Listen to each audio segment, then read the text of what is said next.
Hola, bienvenidos a Conversaciones CP-LATAM. Soy Clara Riveros y hoy vamos a hablar del contencioso territorial del Sahara Occidental. Iremos un poco al pasado, hablaremos del presente y de lo que puede ser el futuro. Tendremos 3 segmentos en este programa. El primero será el más extenso, dedicado al análisis y al debate con expertos. En el segundo segmento conversaré con el escritor José María Lizundia sobre sus libros de ensayo crítico sobre el Sahara. Y en el tercer segmento estaré con algunos autores de la colección Ensayos Saharianos que estarán presentando y comentando sus libros en los que abordan diferentes aspectos del Sahara actual. Quiero saludar al señor Hash Ahmed y a Ramdan Messaoud. Ellos son saharauis. El señor Ahmed es el secretario del naciente movimiento Saharauis por la Paz. Este es un movimiento integrado por disidentes del Frente Polisario, pero no únicamente, también hay saharauis que viven en el Sahara Occidental. El señor Ramdan Messaoud es el presidente de la Asociación Saharaui de Derechos Humanos. Buenas tardes, bienvenidos. Hola, bueno. Quiero saludar, bienvenidos, muchas gracias por acompañarnos. Quiero saludar a Yamal Meshbal y a Samir Benis. Ellos son marroquíes. Yamal es escritor, analista y exdiplomático. Samir es doctor en Relaciones Internacionales, experto en temas relacionados con el Magreb, el contencioso territorial del Sahara Occidental y la política exterior de Marruecos. Es analista político, editor y cofundador de Morocco World News, un medio de noticias en inglés sobre África y los países árabes.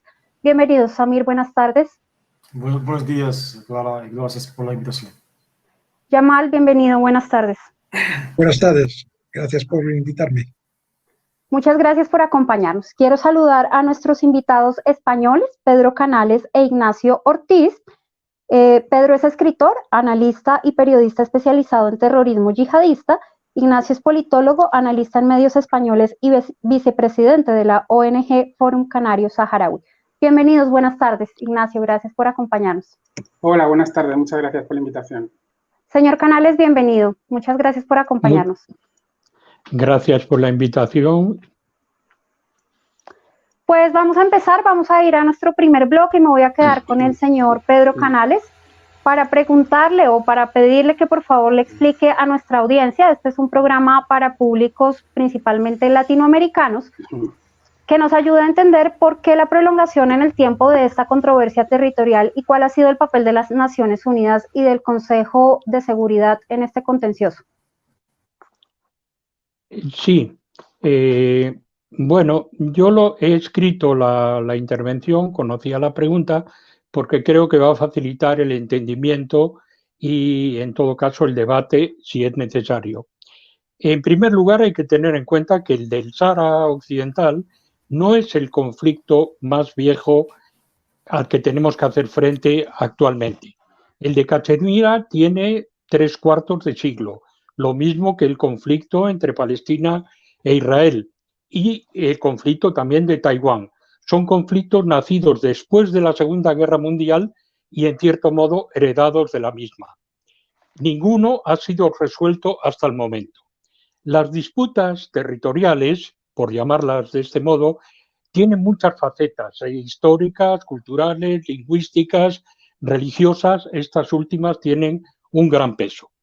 La Organización de Naciones Unidas se hizo después de la Segunda Guerra Mundial con el fin de proteger la paz y la seguridad internacionales. Y estos conflictos, que son herencia de esta guerra, han sido tratados por la ONU como conflictos menores, aunque realmente no lo son para sus pueblos, pero desde las Naciones Unidas se les ve como conflictos menores, con lo cual el interés por resolverlos es cuanto menos relativo. El del Sahara lleva menos de medio siglo. También es una herencia directa o indirecta de la Guerra Fría. Y para la ONU sigo creyendo que es un problema menor. De hecho, los protagonistas en todos estos conflictos no cumplen las resoluciones de la ONU y no pasa nada. No quiero decir que haya que prescindir de la ONU. Las Naciones Unidas, pienso, son un marco para que los actores encuentren, dialoguen y lleguen a soluciones. En el caso del Sáhara Occidental hay, a mi modo de ver, 4 actores. Los 2 principales, Argelia y Marruecos. Y los 2 secundarios, y esto quizá suena un poco a provocación, Mauritania y el Frente Polisario. ¿Terminó su intervención, señor Pedro? Sí. A esta pregunta yo Muchas creo que gracias. he dicho lo que tenía que decir. Muchas gracias. Quiero preguntarle a Samir Benis que nos explique un poco esos elementos históricos del contencioso para que nuestra audiencia pueda situarse espacial y temporalmente y comprender qué es lo que ocurre con este territorio que todavía pues hoy se encuentra en disputa, no se ha alcanzado una solución definitiva, pero también que nos pueda explicar brevemente por qué hay diferencias tan grandes entre las interpretaciones históricas y jurídicas que plantean españoles y marroquíes sobre el Sahara. Antes de contestar a su pregunta, creo que el señor Canales, al que tengo mucho respeto por haber leído cientos de sus artículos cuando preparaba mi tesis de doctorado entre 2012 y 2005, creo que ha dado con el teclado, de verdad, el problema, como el origen del problema, que es las Naciones Unidas. Ya no es una organización que está ahí para resolver los conflictos territoriales como el del Sáhara o de Cachemir o de Palestina. Es solo una organización que está ahí para gestionarlos. El problema de la ONU es que sigue tratando conflictos como el Sáhara desde la misma perspectiva desde hace 5 décadas, mientras que el mundo está evolucionando, que hemos salido de la Guerra Fría hace 30 años, que el mundo de 2020 no es el mundo del 2000 o de los años 90. La ONU sigue tratando los problemas territoriales en su agenda desde la misma perspectiva, sin tener en cuenta los derechos históricos, primero los derechos históricos de Marruecos, tanto como sus razones legales. El problema del Sáhara es tanto de interpretación jurídica como de omisión de datos históricos que apoyan las reivindicaciones de Marruecos. En el relato dominante del Sáhara, sobre todo cuando leemos la prensa española o latinoamericana, se nota siempre una inclinación en favor del Polisario. Se habla del tema del Sáhara como si la historia del territorio hubiera empezado en el año 1973, como si antes de esa fecha no hubiera existido nada, como si Marruecos no hubiera hecho prevalecer sus derechos históricos y jurídicos sobre el territorio. Se hace caso omiso, por ejemplo, de que antes de la creación del Polisario, Marruecos fue el primer país que lo reivindicó en la ONU en el año 1957. Después de la Samir, gracias. Se terminó el tiempo. Ahora podrás ampliar tu respuesta si lo consideras pertinente. Quiero preguntarle a Yamal Meshbal si podría explicarnos por qué estos días que ha habido algunas tensiones en Guerguerat, ya más adelante veremos qué es Guerguerat, se ha dicho en la prensa española que España todavía tiene responsabilidad jurídica y legal sobre el territorio del Sahara. Quiero que nos expliques si eso es así, si España sigue formalmente siendo la potencia administradora del territorio y no Marruecos, o por qué esas diferencias tan grandes con los planteamientos que hacen analistas en la prensa española por estos días. Lamentablemente que la prensa española hay una falta de objetividad, no todas, pero en algunas, y algunas con mucha énfasis, hacen unas confirmaciones fuera de lugar. Hace ya 45 años que exactamente el 23 de febrero del 75, España oficialmente comunicó a las Naciones Unidas que se disponía a dejar el territorio. En febrero, es decir, mucho tiempo antes incluso de entrar el asunto en la ONU, en la Marcha Verde, ni el dictamen de la Corte Internacional de Justicia. Más tarde, conforme después de la Marcha Verde, conforme a las resoluciones 377 y 379 y 380 que instaba del Consejo de Seguridad, que instaba a las partes a resolver el conflicto que ha estallado, se reunieron en Madrid conforme al artículo 33 de la Carta de las Naciones Unidas y llegaron a un acuerdo que es el famoso Acuerdo de Madrid del 14 de noviembre, en el que se retiraba España del territorio. Ese acuerdo, que conforme al artículo 97 del 102 de la Carta de las Naciones Unidas y el 97 de la resolución de la Asamblea General, que instan a que todos los acuerdos tienen que ser registrados, han sido registrados en las Naciones Unidas y han sido comunicados también al secretario general. Aún más, el 10 de diciembre de 1975, la Asamblea General tomó nota de ese acuerdo. Y desde ese tiempo, aún más, comunicó España oficialmente, una vez que dejó el territorio, que ya ha terminado sus responsabilidades en el territorio. Y de hecho, hubo traspaso de poderes y, a pesar de eso, hay algunos que siguen la música del Polisario y Argelia, que para ellos les conviene quedar en el 1975. Gracias, Yamal.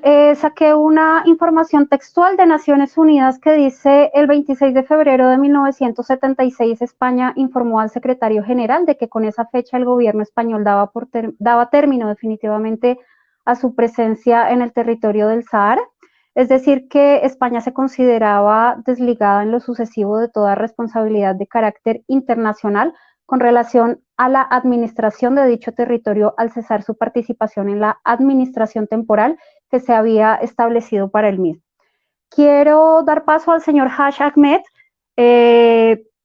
No sé si él tiene alguna observación que hacer a este respecto, digamos, de las intervenciones que han hecho sus antecesores, pero también quiero preguntarle qué es lo que ha animado a decenas y a cientos de personas, como hemos visto en estos meses y bueno, en estos años realmente, a dejar el Frente Polisario para constituir este movimiento al que ustedes han dado forma y que han constituido formalmente, creo que en el mes de abril, que va tomando fuerza y que va ganando terreno en términos de representatividad entre los saharauis, pues que además busca convertirse un actor en la negociación para la resolución de esta controversia territorial. ¿Cómo se llegó a este punto de fractura y escisión al interior del Frente Polisario, señor Ahmed? Hola, buenas tardes. A mí me gustaría saludarles a todos, a los que conozco y a los que no conozco directamente, aunque a todos les conozco de una manera u otra, pero quiero un abrazo especial para Pedro Canales, con el que he tenido unas relaciones bastante viejas desde hace mucho tiempo, y también saludar a los demás amigos, entre ellos el señor Meshbal, con el que tuve la ocasión de poder conversar la vez pasada. Y al resto, a Ramán, por supuesto, a Ignacio y al señor Samir, que se incorpora por primera vez junto al señor Pedro Canales. Bueno, a mí me gustaría no entrar en los aspectos históricos del problema y en la génesis del conflicto y las razones que le asisten a cada parte, porque volveríamos otra vez a entrar en discrepancias de las que no difícilmente podemos salir. Aquí, evidentemente, este es un viejo problema que de momento, tal y como ha dicho Pedro Canales, es un conflicto que se ha convertido en un conflicto de baja intensidad, que prácticamente importa muy poco a los centros de poder internacionales. Creo que es una de las razones por las cuales este conflicto se puede prolongar otros 50 años sin que pase nada, porque no hay grandes superpotencias con intereses en juego que puedan hacer volcar la correlación de fuerzas en favor de uno u otro. Pero el hecho cierto es que para no entrar y escarbar en el pasado, aquí hay reivindicaciones, intereses y derechos más o menos legítimos, más o menos contrapuestos, más o menos chocantes, que no convendría escarbar en ellos, porque volveríamos un poco a, como dije, a los orígenes controvertidos de este problema. Aquí hay hechos que han tenido su impronta en este proceso, como son los problemas coloniales, el reparto del continente entre diversas potencias, las fronteras coloniales, etcétera, etcétera, pero no vamos a entrar en esos detalles porque, como dije, no todo es tan blanco ni todo es tan negro como se puede pensar desde la óptica de las partes. A mí me gustaría centrarme en el presente y enfocarnos hacia el futuro, sobre todo porque pensamos que abordando el pasado no vamos a resolver ni el presente ni el futuro. Yo creo que aquí las partes principales, especialmente el pueblo saharaui, lo que sí es consciente de ello, al menos desde mi punto de vista, es que este es un viejo conflicto que se ha prolongado muchísimo, que aquí la principal víctima es el pueblo saharaui, que sigue sufriendo después de medio siglo y que es hora de que... Señor Haj Ahmed, se te terminó el tiempo. Ahorita podrías ampliar tu respuesta en la siguiente intervención. Quiero preguntarle a Ramdan, como presidente de la Asociación Saharaui, Asociación de Derechos Humanos, pues que nos explique, por favor, cuál es la actual situación en términos de derechos humanos y en el clima de libertades, tanto en los campamentos que controla el Frente Polisario, donde hay una población, como en el Sahara Occidental, pues que es el territorio disputado entre Marruecos y el Frente Polisario, al menos, digamos, abierta y formalmente. Hola, buenas tardes a todos. Perdonen, nosotros hoy en el ayuno estamos de luto por el fallecimiento de un gran amigo saharaui autóctono, Ahmed Dahel Sidi Yusuf, que lo acabamos de enterrar. Solamente por el compromiso con Clara he venido hasta aquí, porque le he dado mi ok hace unos días, y entonces sí voy a responderle su pregunta. Como ya le dije en varias ocasiones, en el Polisario hubo dos etapas. La etapa de los años de plomo, que fueron desde el año 74 hasta el 88. Y después hubo una pausa hasta hace 3 años, como hemos venido denunciando desde la Asociación Saharaui de Derechos Humanos, de una espiral de represión sin precedentes en los campamentos contra bloqueros, contra gente que opinaba diferente a lo que opina la cúpula. Y esto quedó constatado antes de ayer en la resolución de la Unión Europea que involucró, que denunció esta espiral de represión e involucró directamente a Argelia como país que ocurren sobre su territorio estas violaciones de derechos humanos. En el Sahara aquí tampoco podemos decir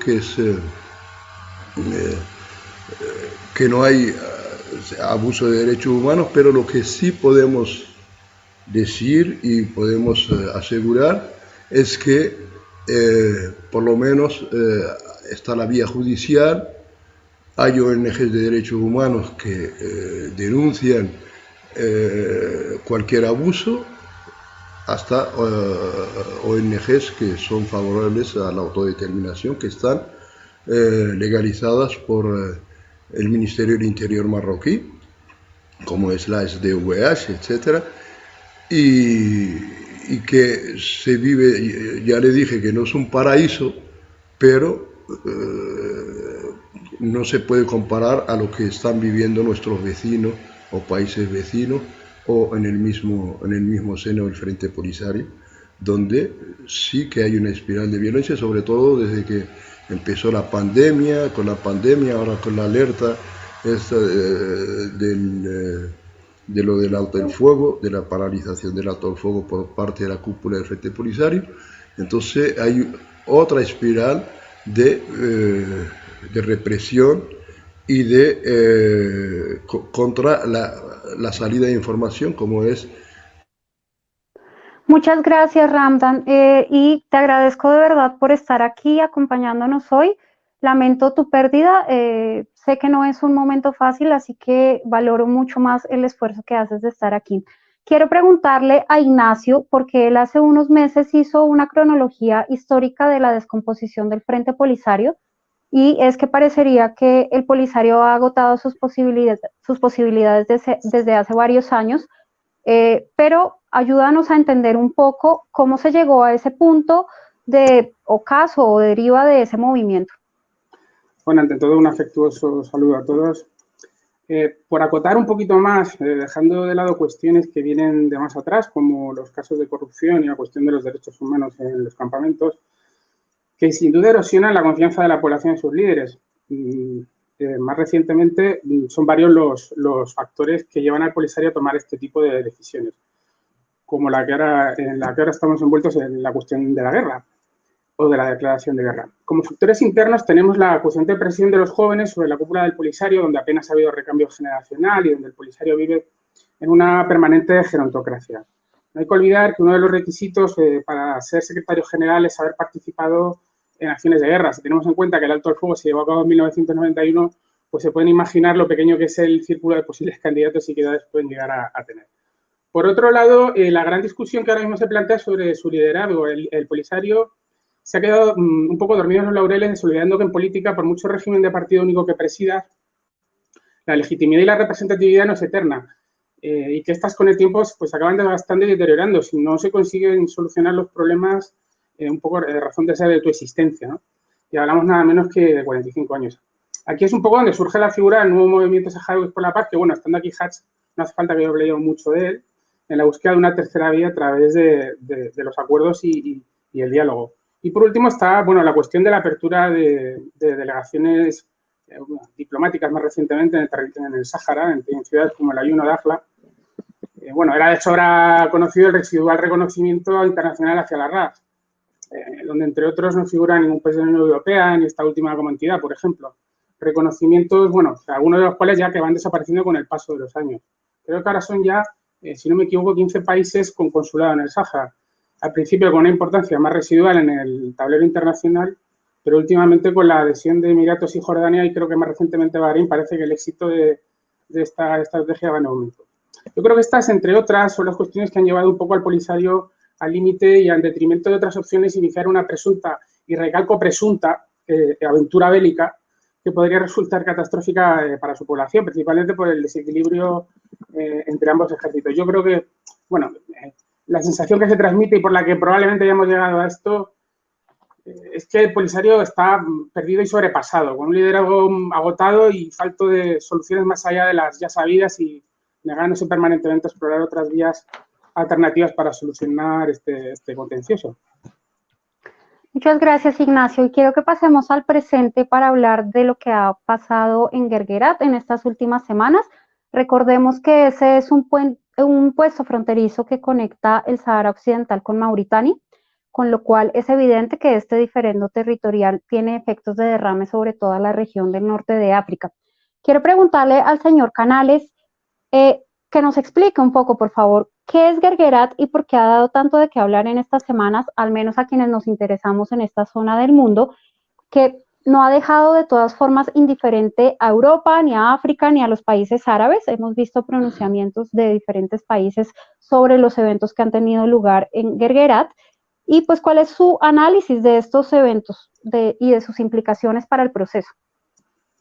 Bueno, en torno al tema de Guerguerat, yo creo que hay que tener en cuenta varios factores. El primero, a mi parecer, es que la dirección del Frente Polisario, Brahim Ghali, y todo el Estado Mayor que está junto a él, decidieron ya hace varios meses trasladar una parte de los efectivos armados y sobre todo la administración del frente, trasladarlo a lo que consideran zonas liberadas, que son una zona del territorio de la antigua colonia española que queda al exterior de los muros construidos por Marruecos en los años 80.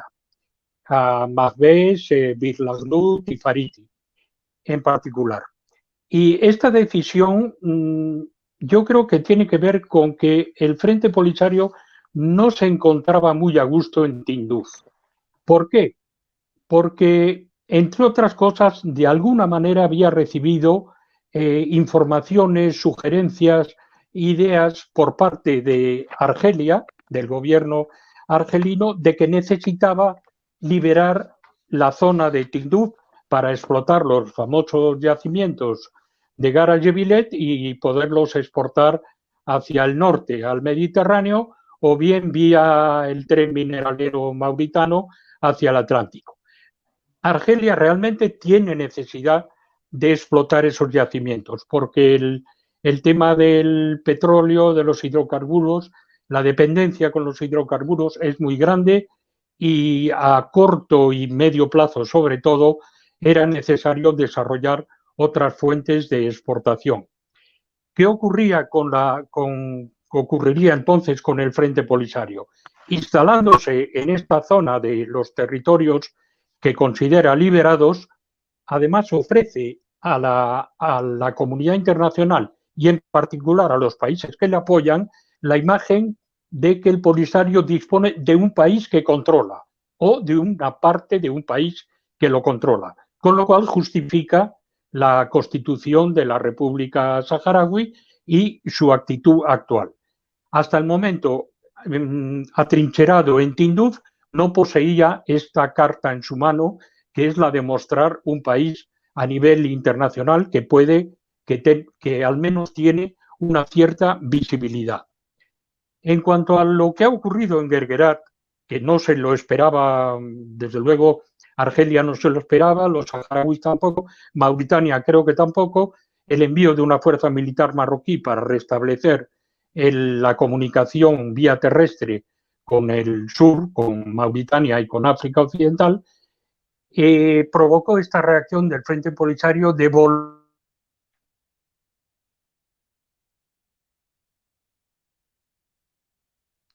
Señor Canales, se ha terminado el tiempo. Si usted desea, en su próxima intervención puede ampliar su respuesta a este respecto.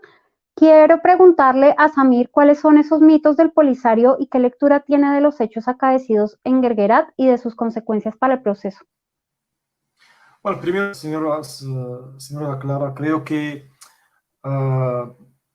para que la gente nos entienda mejor, hay que dejarnos terminar nuestras ideas, porque la mayoría de los participantes no consiguen terminarlas. Eso impide que la audiencia nos pueda entender lo que queremos decir. Para contestar a su pregunta, me voy a poner en el presente porque no tengo tiempo para volver a hablar del pasado sobre los mitos del Polisario.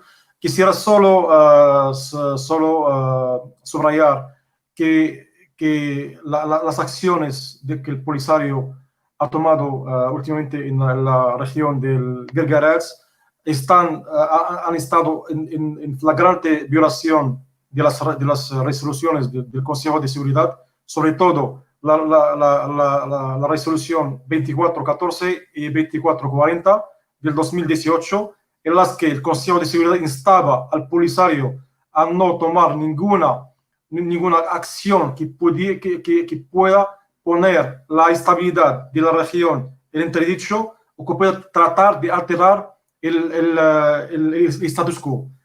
Ahora bien, el Polisario lleva años, desde el 2016, tratando de poner un hecho consumado en el territorio para conseguir lo que el señor Canales acaba de decir, tener un territorio donde puede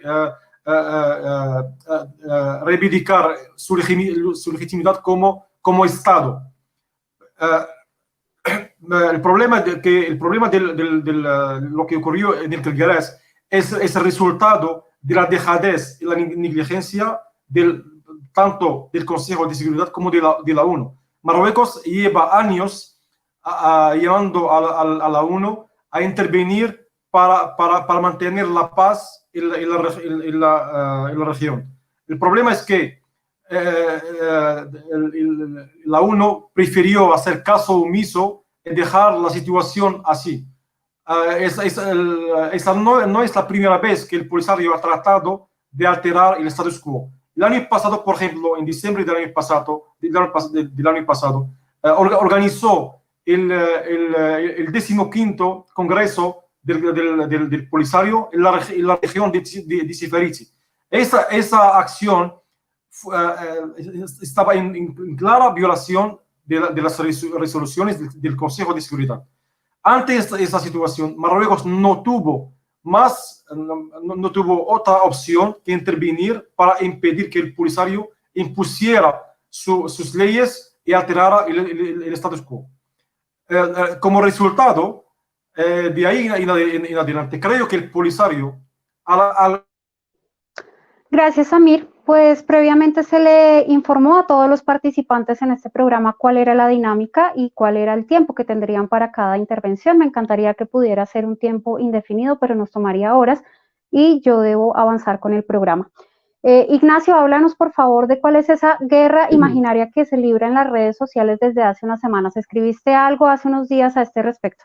Sí, bueno, yo creo que interpretar como violación del alto el fuego una escaramuza tan insignificante, pues no es sino un indicio más de la premeditación de los hechos, del querer llegar a tensar la cuerda hasta el punto de romperse. Hay una clara premeditación debido a una imperiosa necesidad de, como se ha dicho hasta la saciedad estos días, visibilizar el conflicto por parte del Polisario.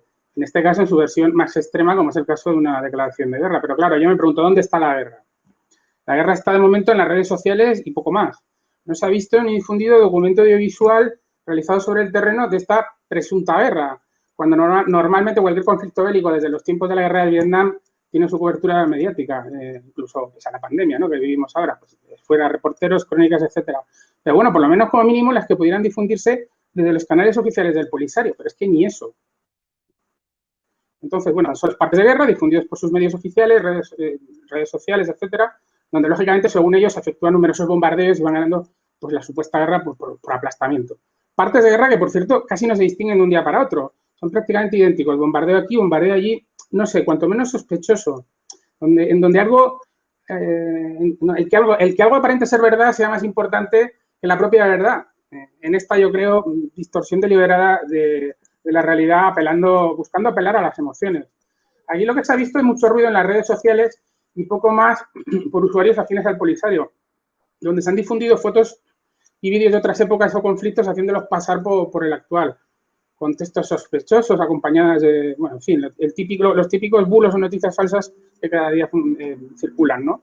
De hecho, incluso hace un par de días leía en Twitter a periodistas aquí en España, simpatizantes del Polisario, algunos incluso de origen saharaui, reclamando, casi suplicando más bien información sobre lo que está pasando. Ya que hay preocupación de familiares, obviamente, o gente cercana que no saben nada de lo que ocurre. Y aquí en esta presunta guerra reina la opacidad informativa por aquellos que precisamente dicen estar en guerra.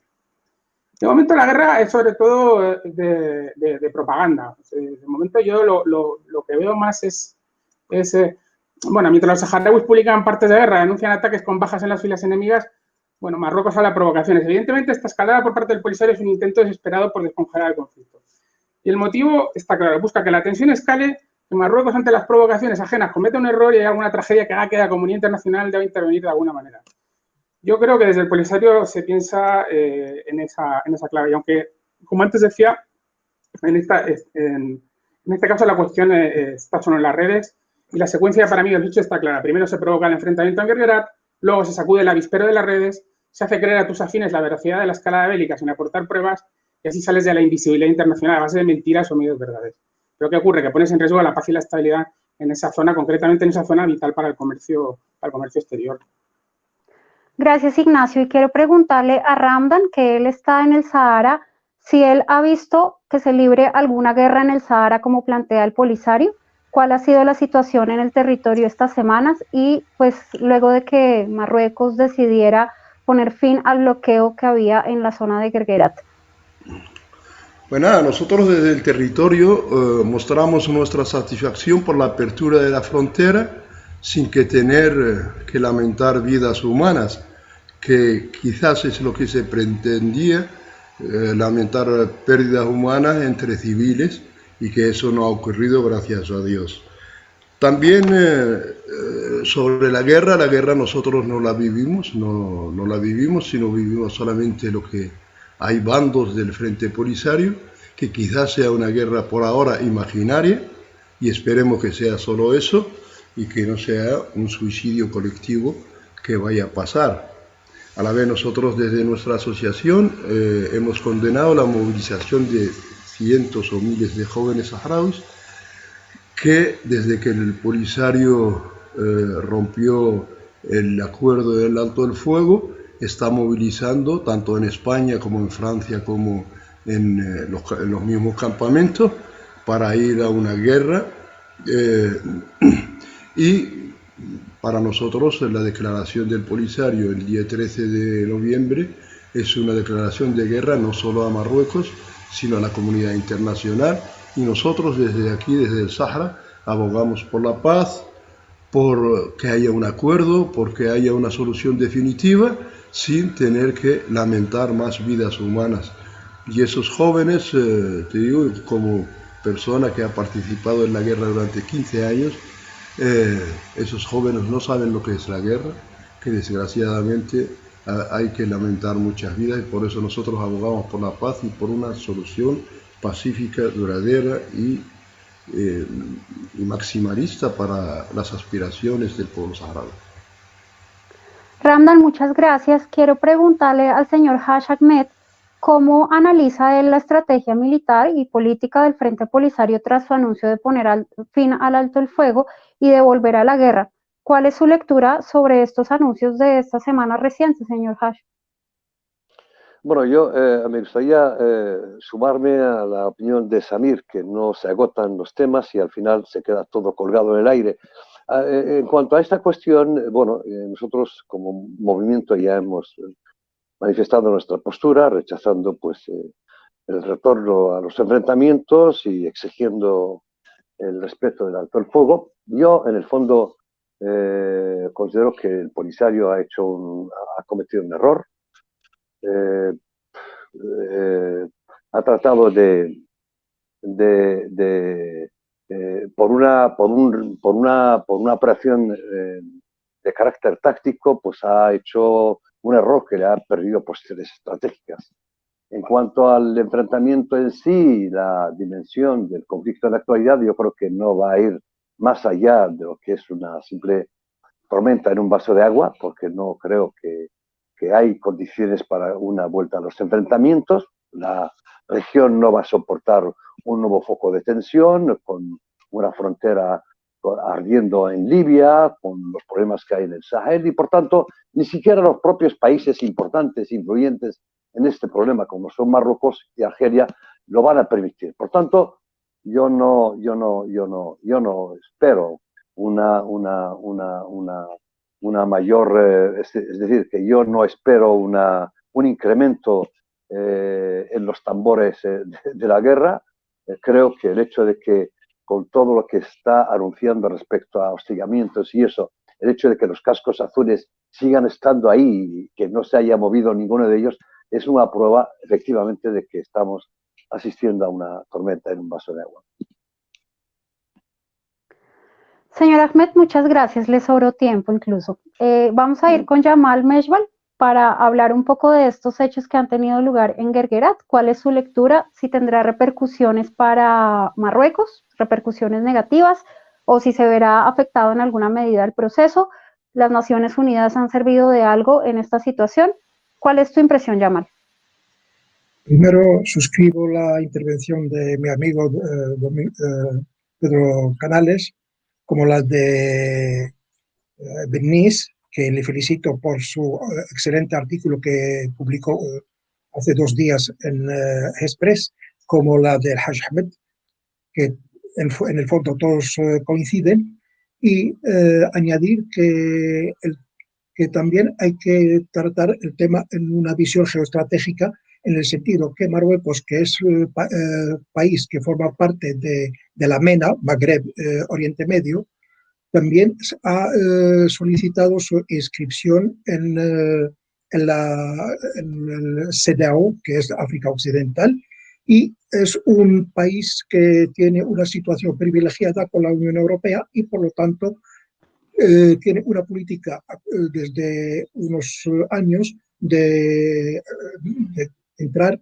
en África y ser también plataforma a otros países en operaciones triangulares en África. Para ello, se ha construido un puerto en Tánger de gran importancia.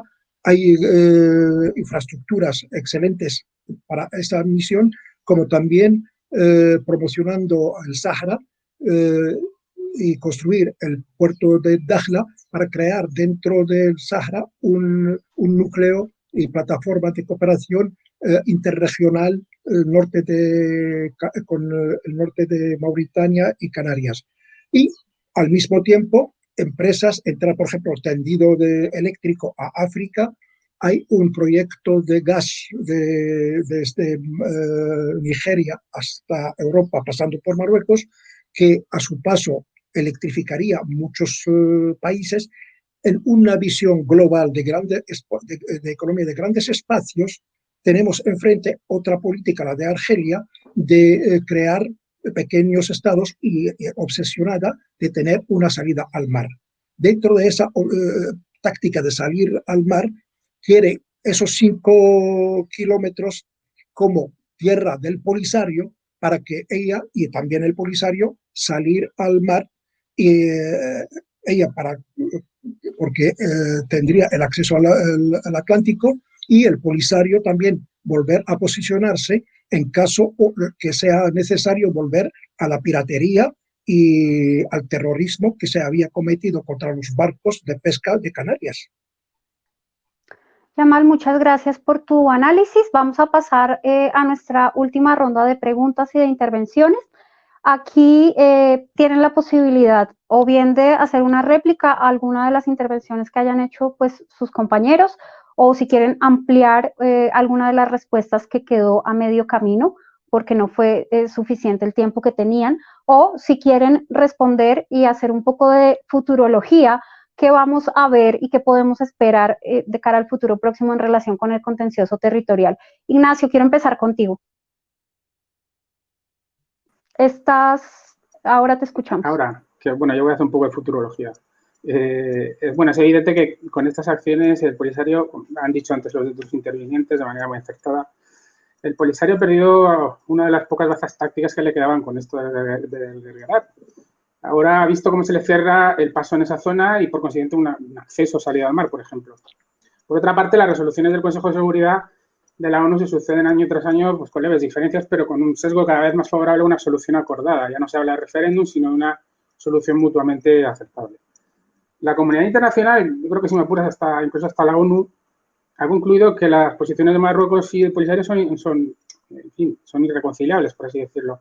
Pero entre ambos planteamientos, en fin, debe haber opciones intermedias y buscar algún tipo de salida, Haas lo ha dicho alguna vez también, de salida digna, pues de obligada búsqueda entre las partes, más allá de este insufrible viaje a ninguna parte que se alarga ya décadas. Y es aquí donde debemos poner en valor la propuesta de autonomía planteada por Marruecos como vía más real y posibilista para a corto plazo acabar con este drama y conseguir la reunificación de las familias a un lado y otro de la frontera y el drama humanitario que se vive. Es lo que nosotros llevamos tiempo planteando y apoyando incluso desde 2007, cuando por entonces era una propuesta casi desconocida en España y se nos observa con desprecio por siquiera mencionarla, no digamos ya apoyarla. En un país donde históricamente aquí en España se apoya al Polisario sin fisuras desde los mismos sectores y donde cuestionarlo o ponerla en tela de juicio se paga con ofensas y amenazas de todo tipo. Y aquí quiero recordar las palabras de Hatch cuando en alguna ocasión ha mencionado que esta propuesta sin duda es un buen punto de partida, pero en ningún caso la estación final. Y yo creo que sí, que va por ahí un poco el tema. Yo creo que la estación final es dotar de contenido, dotar de vida propia esa propuesta de autonomía, que si bien consta de unas bases o líneas maestras, no es una propuesta cerrada, contrariamente a lo que se cree. Está absolutamente abierta a la negociación y, como antes decía, dotarla de contenido entre las partes mediante el acuerdo y el diálogo. Es como un armario vacío con sus estanterías, sus cajones, donde empieza a colocar sus camisas, pantalones, etcétera, ¿no? O sea, esa es un poco la idea, pero después de los correspondientes acuerdos entre las partes.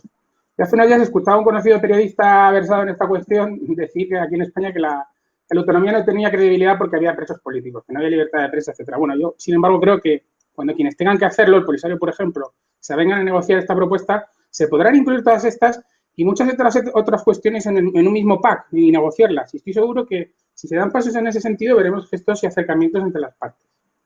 Y yo creo que ya es hora de, bueno, en fin, de dar finalmente de soluciones del siglo XXI a problemas del siglo XX.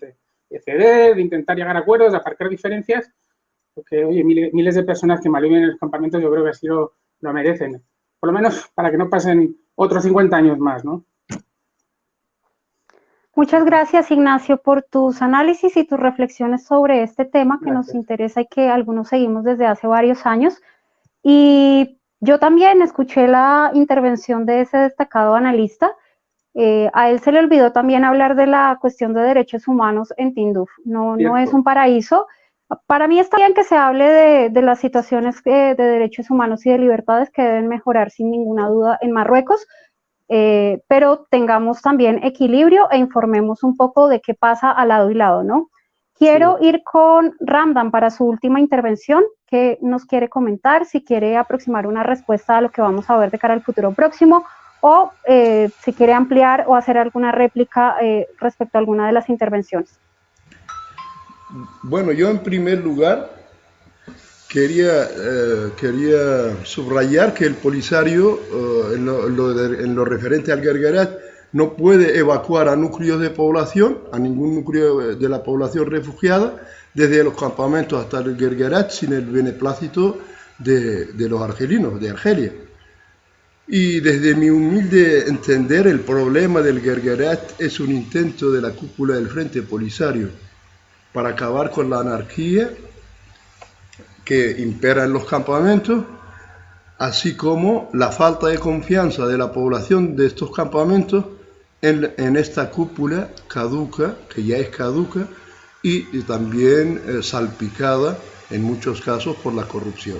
Entonces, para acabar con ello, han querido crear un clima de hostilidad o de guerra, aunque sea imaginaria, pero de guerra, con el beneplácito siempre de Argelia, para acabar con esta falta de confianza y también con esa anarquía que impera en los campamentos. Esa es mi humilde entender por qué han sucedido estos casos en el Guerguerat.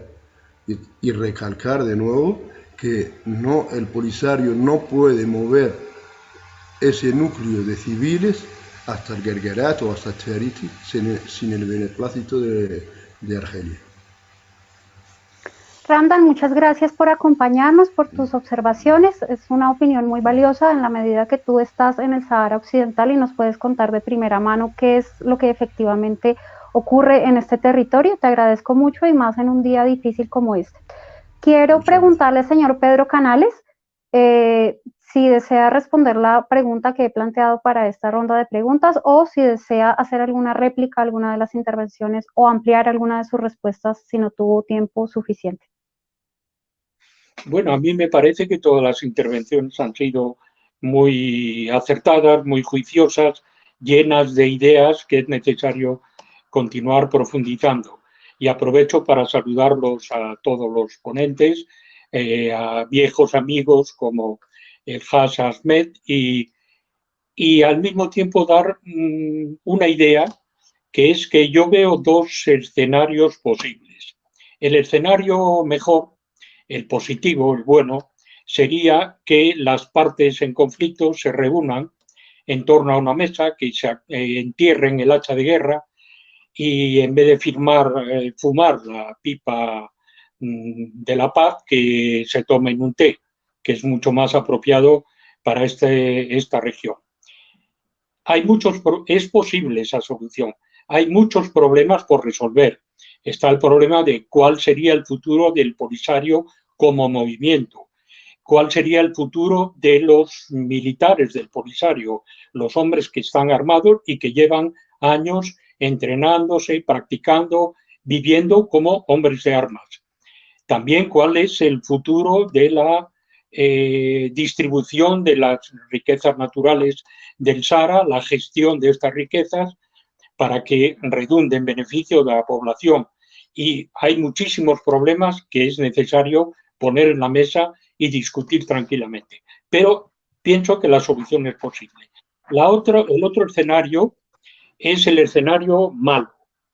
Y en el escenario malo, desgraciadamente, que también es posible, podría ocurrir que al Frente Polisario se le empuje por una serie de circunstancias. La crisis en Argelia es muy profunda, la situación actual de la pandemia está afectando a todo el mundo. Al Polisario se le puede empujar a transformarse o llegar a ser un movimiento armado que circule por la zona del Sáhara-Sahel, como existe actualmente el movimiento de los Tuareg, que es un movimiento étnico y un movimiento armado, que no hay que confundirlo con los movimientos yihadistas, con el Qaeda del Magreb Islámico, etcétera, etcétera. Yo no creo, pienso y no creo porque conozco a dirigentes y conozco cómo vive la gente del Polisario, que el Polisario se transforme en un movimiento terrorista religioso. Eso, desde mi punto de vista, está excluido.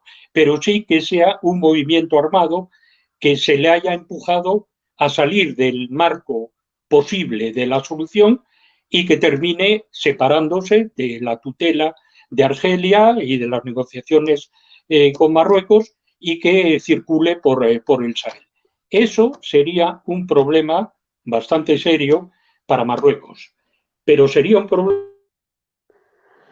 Doctor Canales, muchas gracias por acompañarnos, por aproximar sus reflexiones, su importante análisis. Usted es un experto en este tema, sigue desde hace muchos años todo el desarrollo del contencioso territorial del Sahara Occidental. Le agradezco por acompañarnos.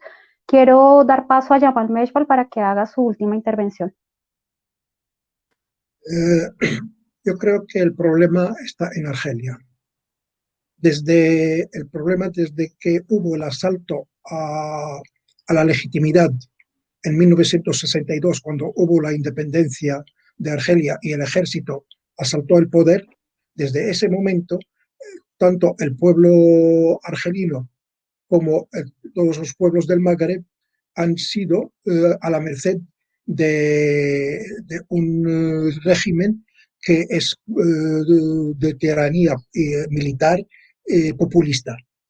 Y ha tenido 4 revoluciones, todas han sido un fracaso: la revolución agraria, la revolución industrial, la revolución cultural y la revolución saharaui. Esta era para la salida al mar, cercar Marruecos y al mismo tiempo una chinita en el zapato marroquí, como dijo Boumediene. Y lamentablemente ahora ya está chinita en todos los zapatos de todo el mundo. Pero el pueblo argelino está exigiendo de una vez que se termine la mano militar del régimen y que vayan a los cuarteles en vez de la vida política. El régimen militar ha ofrecido un referéndum que el 75% de la población no participó y actualmente todavía no sabemos cómo va a terminar la situación en Argelia. Para mí me preocupa Argelia, porque Argelia es el verdadero, como dijo Pedro Canales al principio, los dos protagonistas son Argelia y Marruecos. Lamentablemente, Argelia ha utilizado a los saharauíes como un elemento, pero que el Polisario no tiene otra solución porque depende de ellos.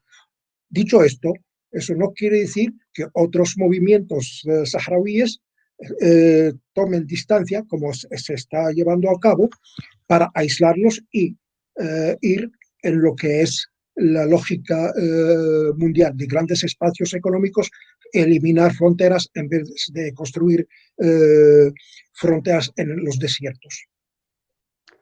Yamal, muchas gracias por tu tiempo. Te agradezco que nos hayas acercado tu análisis y tus reflexiones sobre este tema. Quiero dar paso a Samir Benis para su última intervención. Estás en silencio, Samir. Gracias, Clara. Creo que el conflicto va dirigiéndose a más estancamiento. Creo que también que con lo que acaba de pasar en Guelgueres, la balanza política y diplomática se está inclinando cada vez en favor de Marruecos. Y como resultado, creo que Marruecos se va a mostrar cada vez más intransigente en su posición y no va a querer sentarse en la mesa de negociaciones con el Polisario. Creo que si el Polisario y Argelia trataron a través de la última tensión en Guelgueres de crear un momento mediático y poner a Marruecos en la defensiva como ocurría en el pasado, han fracasado. Ahora el Polisario ha dado muestras, señales de que ya no es una parte confiable con la cual Marruecos puede sentarse y negociar una solución al conflicto. Marruecos ha hecho muchas concesiones para llegar a una solución mutuamente aceptable y poner fin a ese conflicto, pero en Argelia, el Polisario, siguen tratando de conseguir un espejismo en la región. Ya hay una unanimidad internacional de que el establecimiento de un Estado al sur de Marruecos es una opción imposible. La única vía posible es conseguir un acuerdo a través de la negociación en el cual nadie salga perdedor. Esa es la única vía. Y creo que con lo que acaba de pasar, Marruecos no habrá menos posibilidades de que Marruecos acepte una negociación en la cual no haya Argelia. Después de las 5 resoluciones de la ONU en las cuales Argelia ha estado mencionada, ahora la única solución para conseguir poner fin a ese conflicto es que Argelia y Marruecos se sienten a negociar de frente a frente. No debe haber negociación con el Polisario, deberá haber negociaciones entre Marruecos y Argelia, porque el conflicto es un conflicto geopolítico entre Marruecos y Argelia. Samir, muchas gracias por tu análisis, por tus reflexiones esta tarde. Eres una voz muy autorizada en Marruecos para hablar del tema, una de las personas que más conoce este contencioso, así que te agradezco el tiempo y pues aproximar tu análisis sobre estos eventos. Quiero finalizar con el señor Hash Ahmed respecto a su última intervención, si quiere ampliar alguna de las respuestas anteriores o plantear algún escenario futuro para este contencioso.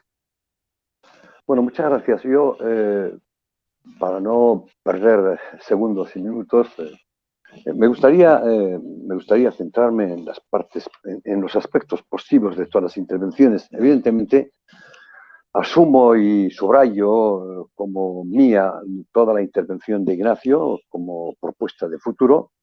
También asumo y quiero suscribir la versión positiva de las propuestas de Pedro Canales y también, por supuesto, también esa esa conclusión de Samir según la cual hay que buscar un acuerdo en el que no haya vencidos ni vencedores.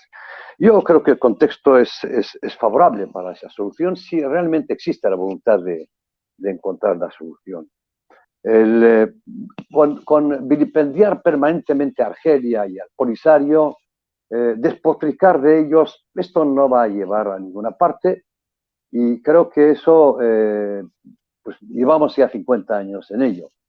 Nosotros, como una organización recién creada que se ha construido sobre los errores del Polisario en el pasado, evidentemente creemos que es posible la solución de compromiso. Y es la gran apuesta que hemos hecho en tan poco tiempo. Es decir, que si Marruecos en realidad tiene la voluntad firme de buscar esa solución de compromiso, en la que no haya vencidos ni vencedores, en la que todo el mundo salga ganando, es una oportunidad. Es una oportunidad y tiene que demostrar que su propuesta de autonomía, que como dije muchas veces no es suficiente, pero puede ser un punto de partida para un acuerdo posterior, tiene que ser una propuesta creíble, sólida y, sobre todo, que sea viable. Es decir, que no simplemente debe consistir en una especie de recurso táctico para salir de una encerrona diplomática. Tiene que ir más allá.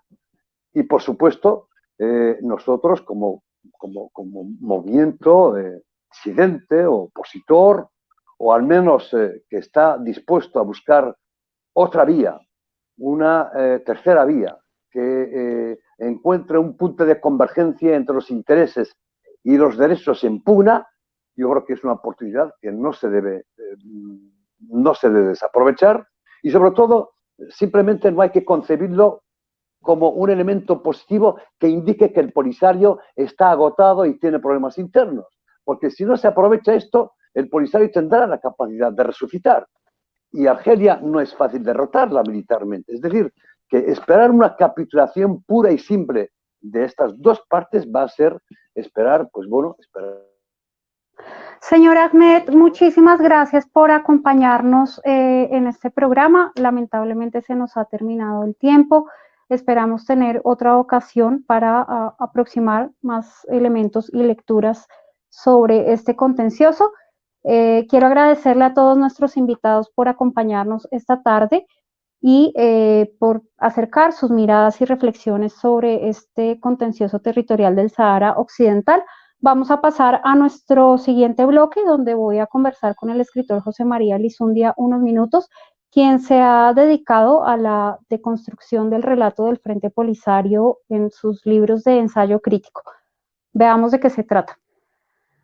Pues José María Lizundia ha escrito 4 libros de ensayo crítico para desmontar el relato. Ahí tenemos a José María Lizundia. Señor José María Lizundia, me da un poco de vergüenza molestarle no sé qué estará tomando, un gin tonic este día al caer la tarde.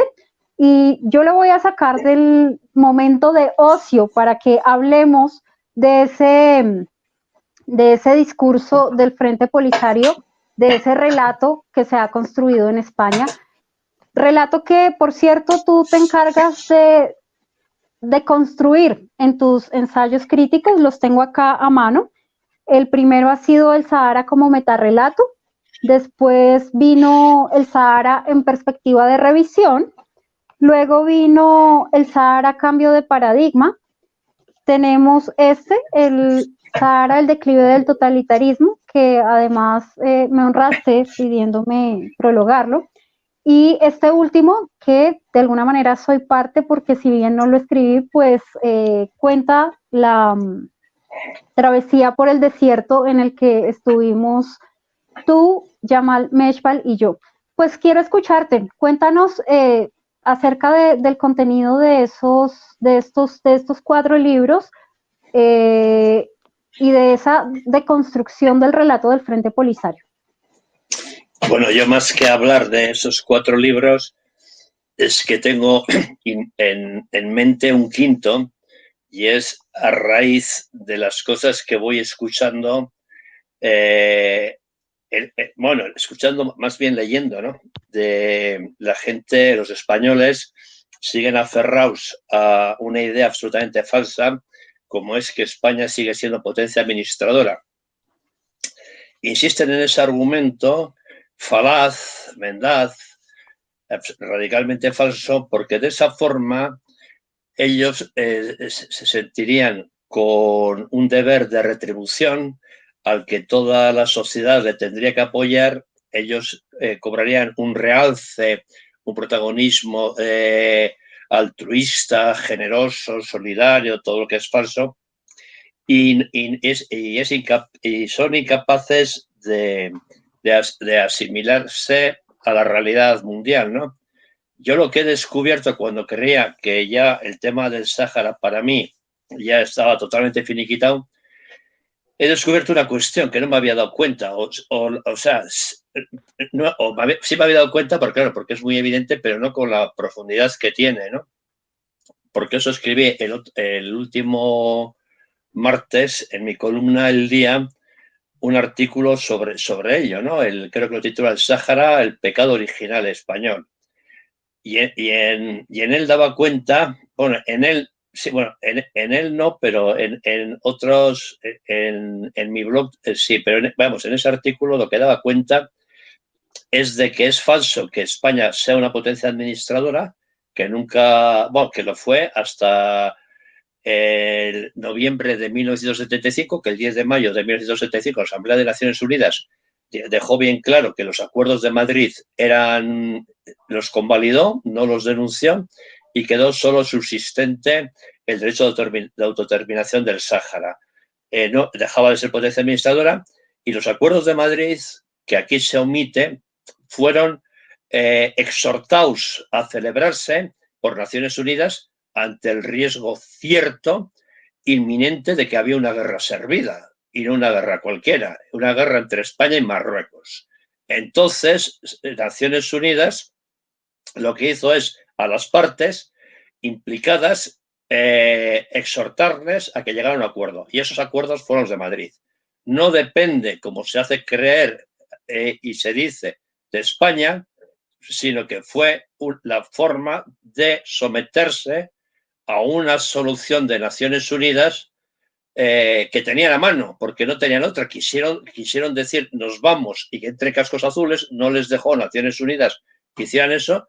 Entonces lo único que le consiguieron de Naciones Unidas es llegar a acuerdo. Es decir, ese acuerdo, aunque no se diga, fue a instancia de Naciones Unidas y convalidado, como acabo de decir, el 10 de diciembre de 1975 por Naciones Unidas. Y se da una cosa curiosa, que os lo digo en ese artículo, y es una de las cosas que me estimulan a seguir con el tema cuando creía que ya estaba finiquitado para siempre, que no tenía nada más que decir, que ya había estado bien todo el rollo y tal. Y es que España queda excluida del MINURSO, a pesar de que el censo de 1974 está tan logrado desde el punto de vista técnico, y para hacer el de 1991, cuando MINURSO se basan en ese, ni se le consulta a España como era el autor de la base que toman en principio Marruecos y el Polisario para negociar.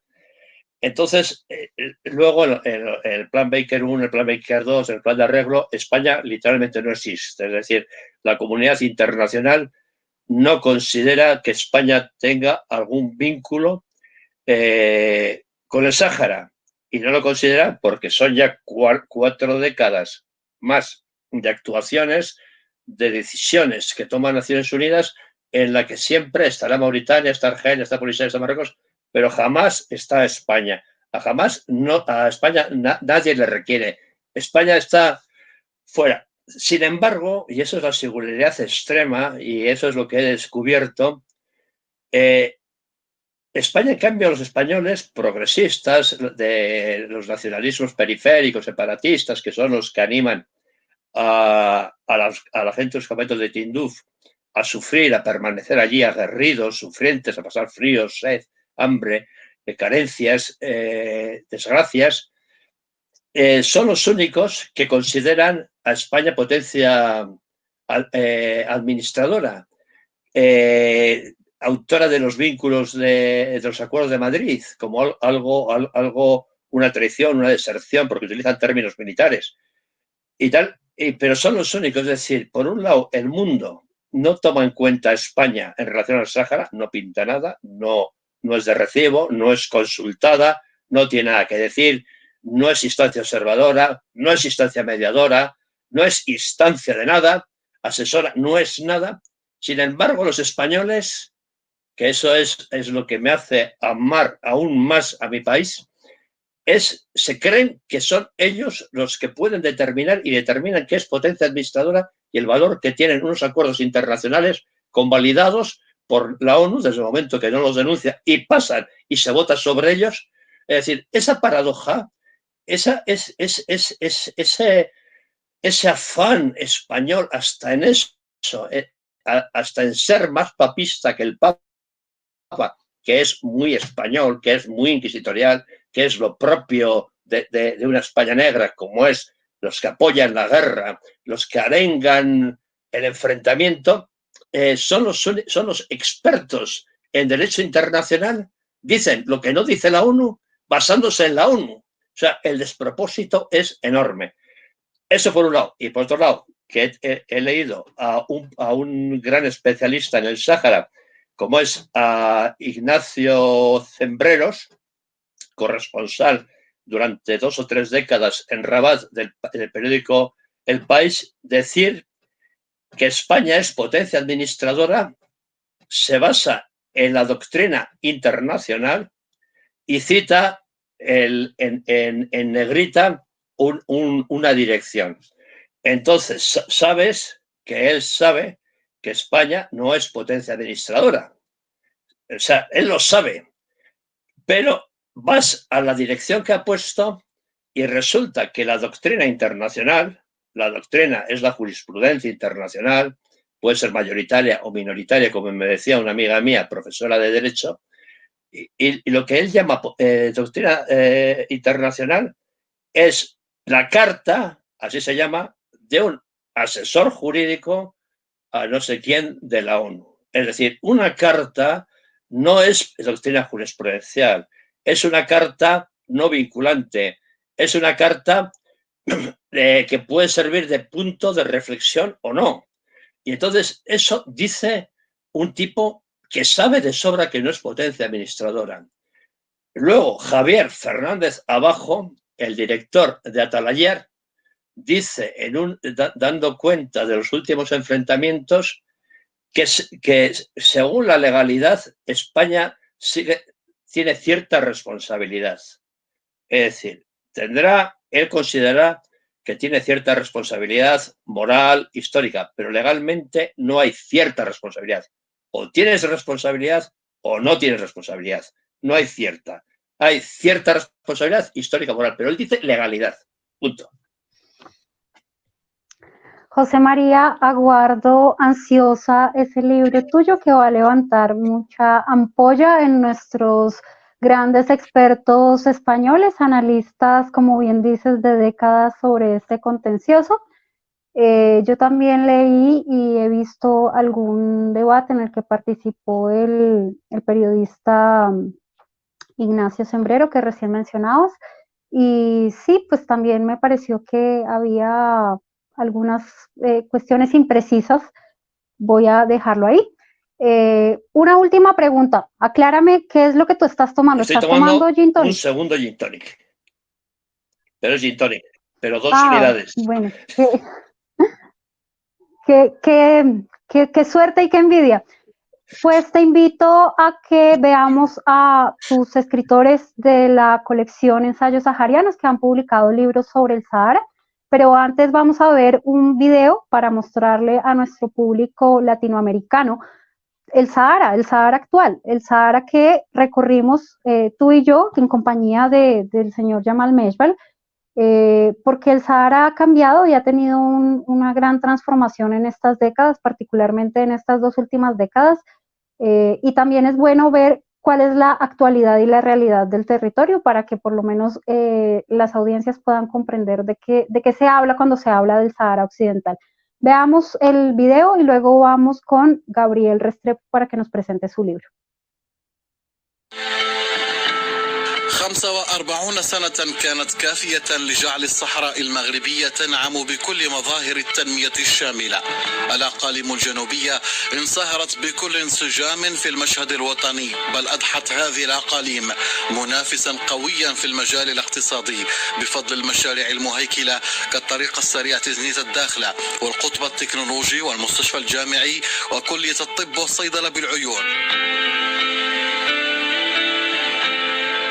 سنة 2015 تاريخ مفصلي يعرفه القاصي والداني، حينها أعلن جلالة الملك محمد السادس نصره الله من قلب مدينة العيون في الذكرى الأربعينية للمسيرة الخضراء إطلاق نموذج تنموي جديد في الأقاليم الجنوبية لجعلها قطبا اقتصاديا وثقافيا بين أوروبا وإفريقيا لخدمة أبناء المغرب العربي عموما.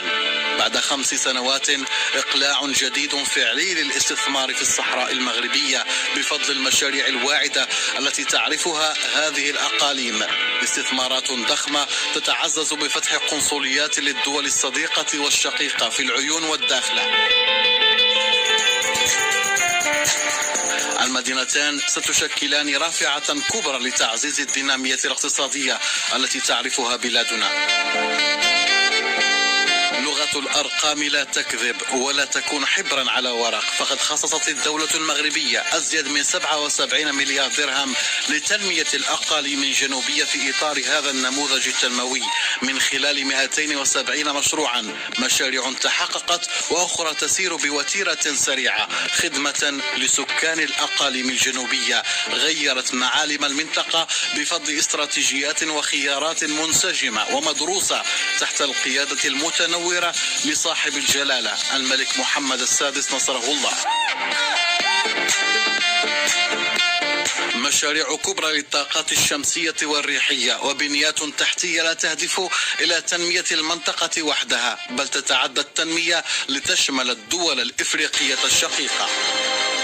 الإرادة الملكية الحازمة والواقع. Pues ahí teníamos el Sahara Occidental, el Sahara actual, el Sahara que se aprecia hoy en el año 2020. Esas eran las 2 ciudades más grandes del Sahara, Laayoune y Dakhla, que pues están en un constante proceso de modernización. Quiero saludar en la Orinoquía colombiana a nuestro escritor colombiano, sociólogo, poeta, Gabriel Restrepo, quien ha tenido problemas de conexión esta tarde y no ha podido conectarse con cámara, lo tendremos únicamente en audio, pero él estará acercándonos su libro que escribió después de visitar Marruecos, Rosa de los Vientos, y es uno de los libros de la colección Ensayos Saharianos editada por José María Lizundia. Este libro pues lo escribió Gabriel, como nos contará más adelante, luego de sus impresiones al conocer Marruecos por primera vez, al visitar el Sahara, al conocer el desierto. Era también su primer viaje a África. Veamos qué nos cuenta Gabriel respecto a su Marruecos Rosa de los Vientos. Bueno, muchas gracias, querida Clara.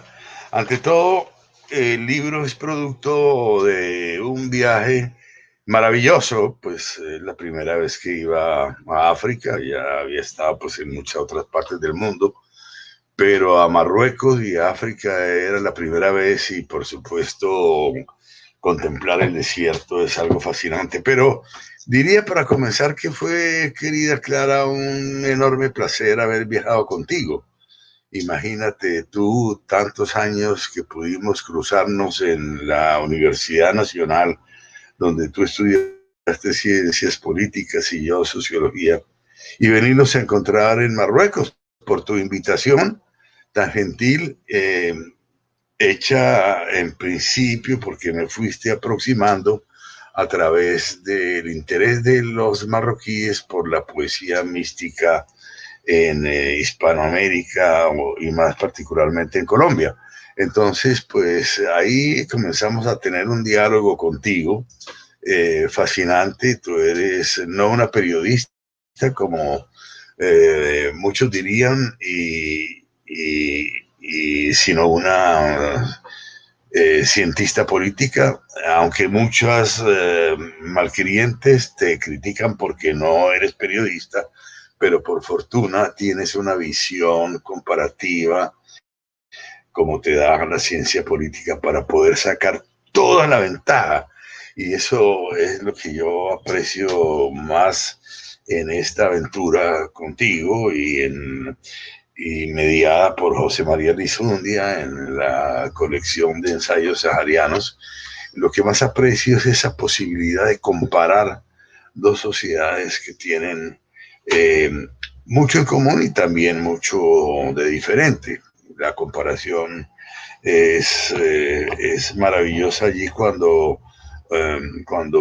uno viaja tan lejos y encuentra que, sin embargo, no ha viajado en absoluto, o sea, cuando hay ciertas semejanzas. Y nosotros tenemos mucho de árabe en nuestra historia nacional. Pero también es fascinante cuando uno sale de casillas, sale de sí mismo, sale de los esquemas, de la geografía, de los parajes, de los lugares, de las nociones de mundo, y llega a una cultura con otra religión, con otro idioma, con otro pasado, otra comida, el cuscús. En fin, es fascinante esa ida y vuelta, pues, entre lo que es familiar y lo que es distante. El libro refleja ese camino, ese encuentro con lo otro, en donde pues uno se llega a maravillar de cosas tan extraordinarias como, por ejemplo, el hecho de que los fosfatos de Marruecos y particularmente el Sahara, por donde nosotros viajamos, querida Clara, llegan a través del viento, y eso se está viendo ahora mucho mejor por unas panorámicas en torno a los huracanes y a la zona de confluencia intertropical del Caribe, donde muestran las corrientes del este y del oeste que se entrecruzan. Entonces son unos fosfatos que llegan del desierto del Sahara, llegan y pasan al Amazonas e incluso a esta parte de la Orinoquía, y también benefician el litoral Caribe. Tremendo, algo absolutamente extraordinario. Y contigo trabajamos, por lo demás, muchísimo la presencia árabe en Colombia. Me imagino, recuerdo que ese fue nuestro primer contacto en la literatura, y tuvimos oportunidad allí de cruzarnos con ese gran colombiano amigo de larga data, larguísima data, Luis Fallada, escritor colombiano radicado en Berlín, y cuya familia es oriunda del Líbano, y tiene una novela absolutamente extraordinaria que se llama La caída de los puntos cardinales. Por lo demás, el título es fabuloso, es fascinante para este mundo contemporáneo que ha perdido, dijéramos, la rosa de los vientos tradicional. Es fascinante el libro sobre la inmigración libanesa a Colombia. Pero bueno, ya respecto al libro, pues también otro aspecto que tengo que señalar, y pues ya estoy avanzando mucho en el tiempo, es que fue muy grato contar con el estímulo y el diálogo tan fecundo con José María Lizundia. Para mí ha sido una sorpresa extraordinaria. Comparto plenamente todo lo que ha dicho Vidal, el periodista Vidal de España, en torno a la potencia filosófica y narrativa de José María Lizundia. Es una virtud que rara vez se ve, la de poder vincular ideas y conceptos abstractos y sistemas filosóficos con lo cotidiano, lo pasajero, el pequeño detalle. y él tiene esa propiedad con un conocimiento extraordinario de la filosofía, la literatura, la antropología, la sociología, la ciencia política también. En fin, entonces fue una maravilla que este libro hubiera podido ser inducido por el diálogo con Clara primero y luego con José María Lizoundia, el editor, que me animó a convertir un ensayo que había presentado ya en algún foro en un libro en donde fundamentalmente lo que hay reflejado allí es la sorpresa y la admiración por comprender a Marruecos a través de un concepto latino que se llama el festina lente, apresúrate despacio. Ese concepto que es un oxímoron, la unión de contrarios, apresurarse e ir despacio, me parece muy distintivo de la sociedad marroquí. Algunos dirían, no, pues es que son muy conservadores. Otros dirían, no, es que son muy reformistas. Para dijéramos, los islamistas tradicionales dirían, no, es que el reino es muy reformista y nos va a sacar de casillas del anclaje del Islam. No, lo que tiene Marruecos me parece de distintivo en el mundo árabe y en el mundo musulmán también, es esa serenidad del festín lente, de apresurarse despacio, y eso pues podría remitir, por ejemplo, al diálogo el político de Platón, en donde él ve que la política es el arte de entretejer una trama, un urdimbre vertical, que es la que hace que el lienzo tenga orden, y una trama horizontal de mil hilillos que se van uniendo entre sí. Entonces, un Estado nacional es esa trama de una urdimbre fija, vertical, donde se exprese el orden, y también una variación que es el entretejido suministrado por la trama, el entretejido de lo diferente, de los afectos, de la solidaridad, de las comunidades, de lo que llamamos nación.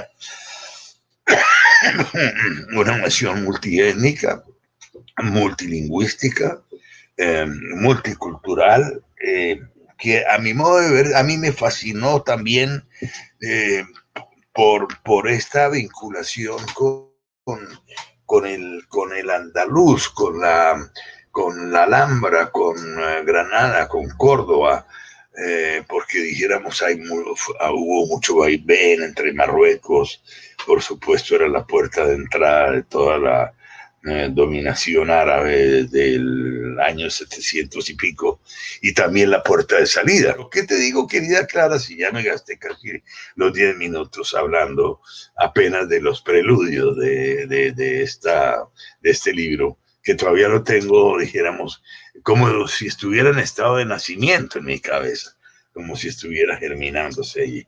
Pues, querido Gabriel, se nos han completado efectivamente los 10 minutos, pero ha sido un gran placer escucharte, como siempre, respecto a esas primeras impresiones de ese primer encuentro y contacto con África, con Marruecos, con el Sahara, que de por sí ya todo lo que nos has dicho es una gran invitación a leerte.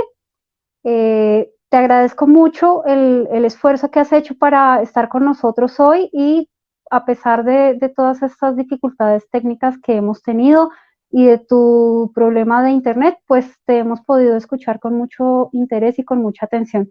Gracias, querido Gabriel. Querida Clara, también para mí ha sido muy grato, y bueno, ya en alguna otra ocasión apareceremos con imagen y quizás también de cuerpo entero. Claro que sí. Un abrazo, Gabriel. Buena tarde. Quiero saludar al periodista y escritor español Manuel Vidal. Él también ha escrito sobre el Sahara. y ha publicado un libro en la colección editada por José María Lizundia, Ensayos Saharianos. Buenas tardes, Manuel, Clara. bienvenido, buenas tardes. Preséntanos tu libro, de qué se trata, en qué consiste. Creo que es una mirada del Sahara actual, más que ir a cuestiones del pasado. Sí, Clara, Cuéntanos sobre de qué va. todo, tal como se ha producido la evolución del conflicto del Sáhara, ha quedado un agujero negro en ese periodo que poca gente lo conoce, porque como sabes, se ha quedado aislado el Sáhara español con el conflicto, pues, y me parecía que era interesante recuperar esa parte, y sobre todo desde un punto de vista no político, porque como todo lo que se ha escrito del Sáhara se ha politizado y se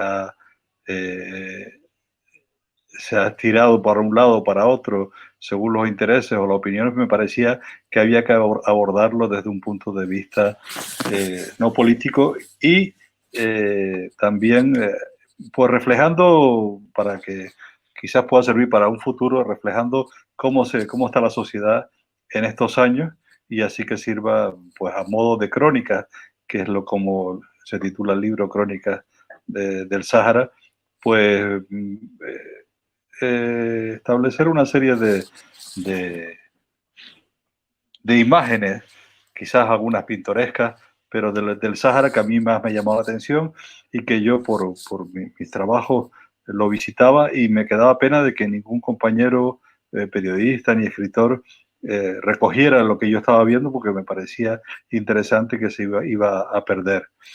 Entonces, en ese sentido, también trataba, porque es del Sáhara, desde Canarias se habla, también se trataba de recuperar el vínculo por Canarias. Sabes que de Canarias al Sáhara, pues solamente hay poco más de 100 millas, menos que de Tenerife a Gran Canaria, las islas principales, con lo cual la cercanía durante muchos siglos, desde la conquista de Canarias, pues ha sido una relación, no digo de amor-odio, pero sí con altibajos, y entonces pues, porque la relación entre las dos partes, la parte cristiana y la parte musulmana de esa zona del Atlántico, pues se inició cogiendo esclavos de un lado y de otro, y luego fue derivando a una relación más fraternal, y hoy los saharauis, de alguna manera, también por eso escribí este libro o estas historias, se sienten, miran en Canarias su espejo, tienen en Canarias su espejo, es decir, que se sienten reconocidos en la historia de Canarias, se sienten reconocidos ellos también, porque bueno, pues es la historia que, aparte del nomadeo, la época sedentaria, la relación principal, aparte de todos los cuarteles que conocimos con el ejército español, pues han sido la relación con Canarias, y todos venían aquí, vestían aquí, compraban tocadiscos o radios en aquella época aquí, y y veraneaban aquí, como todavía lo siguen haciendo, y una parte de los mauritanos saharauis también. Y para hacer un pequeño esbozo del libro, sin intentar hacer spoiler, pero sí que la gente tenga una idea de qué va el libro, voy a enumerar un poco así los capítulos o los temas que se van a tratar. Por ejemplo, hablo de las chicas de la Jun, que lo que quieren ser futbolistas, porque el fútbol, igual que en España, es un fenómeno, pero aquí en este caso la Jun tiene un equipo de primera división femenino que tiene tanto éxito que con una escuela de fútbol, y incluso las chicas pues reciben un dinero por dedicarse profesionalmente a esto, pues ha propiciado que muchas chicas que utilizan ese complicado traje para un europeo, que es el darra, con esa tela enrollada al cuerpo, pues se vistan pantalón corto sin ningún problema, y sean unas figuras a nivel nacional en Marruecos y unas heroínas en el Sáhara. Hablo también de otro español casado. Ha habido pocos matrimonios mixtos, pero hay algunos, de un español, Youssef Nava, casado con una chica de Dakhla, y que ha pasado del catolicismo al sufismo. Además es una persona muy religiosa, ya tanto lo era católico como... Y entonces eso da la oportunidad de hablar cómo es esa relación y cómo se vive el Islam en el Sáhara. Luego, claro, no se puede quedar fuera San Mao, que escribió un libro muy importante, sobre todo para los chinos que todavía van de visita al Sáhara buscando la casa donde vivió.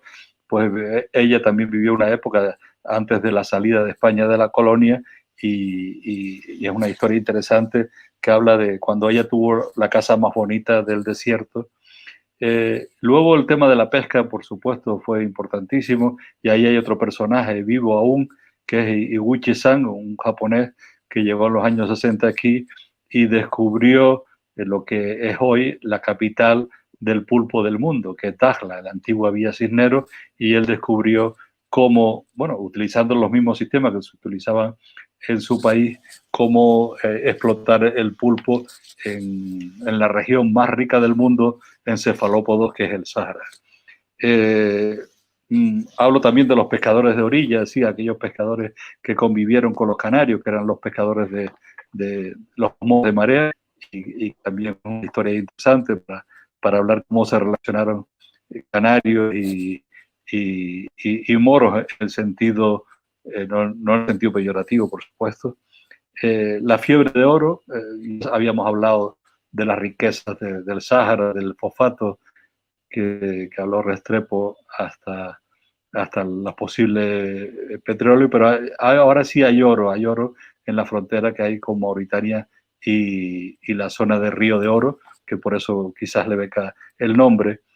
Y luego también tenemos el naufragio que cambiaron la historia, porque ha habido una serie de naufragios interesantísimos, esa franja entre Canarias y el Sáhara, que nos dicen cosas como, bueno, por ejemplo, el cuadro de la Medusa, que es la joya del romanticismo francés en pintura, pues partido en la zona de Mauritania, cerca de Dakhla, pues naufragó y fue un cuadro que impresiona todavía verlo, ¿no? La balsa de la Medusa.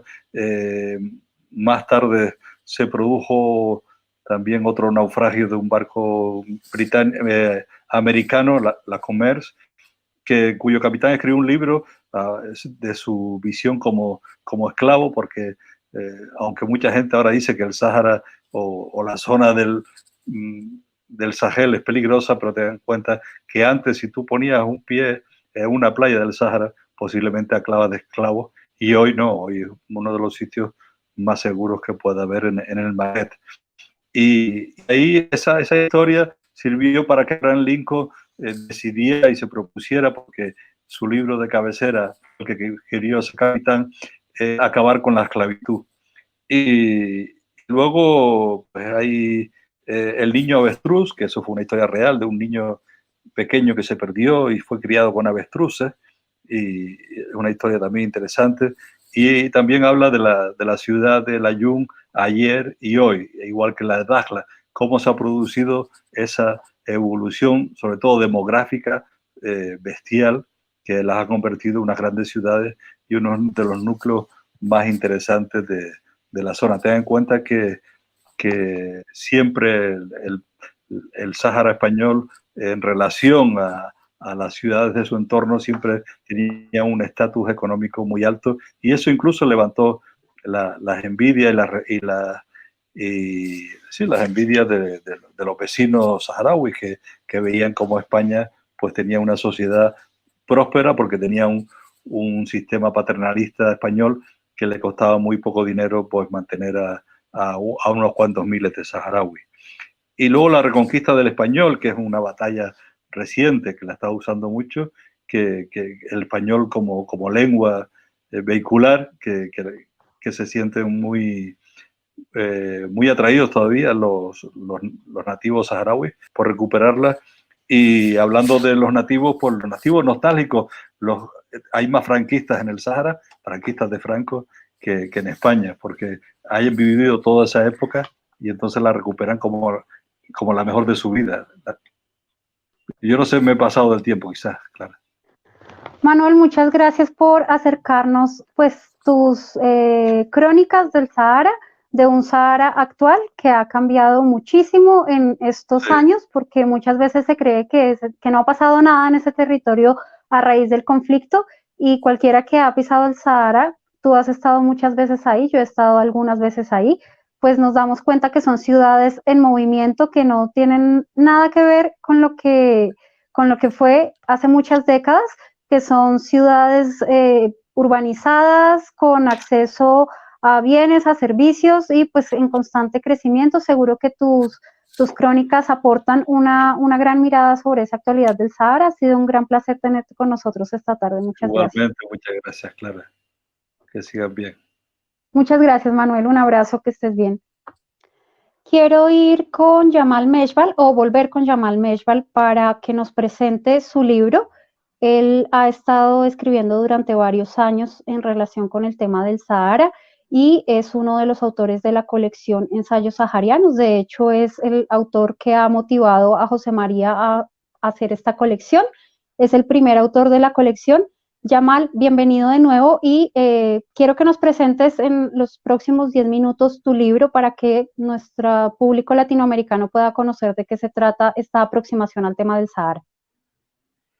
Bueno, primero, es el primer, creo, si no soy el primero, uno de los primeros marroquíes o árabes incluso que han tratado en español el tema del Sahara, que todo el mundo ha escrito, salvo los marroquíes, para presentar su punto de vista. Las referencias son esencialmente las fuentes españolas y las que han estado presentes en el conflicto. Me refiero al ministro de Asuntos Exteriores, el ministro de la presidencia encargado del asunto del Sahara, el director, el capitán general del Sahara y los ministros, todos que han intervenido en el Congreso para explicar el asunto. Y hay un fondo muy importante del que he hecho referencia. Por otra parte, hay parte histórica sobre los documentos que pude sacar del archivo que Marruecos presentó ante la Corte Internacional de Justicia para preparar el dictamen.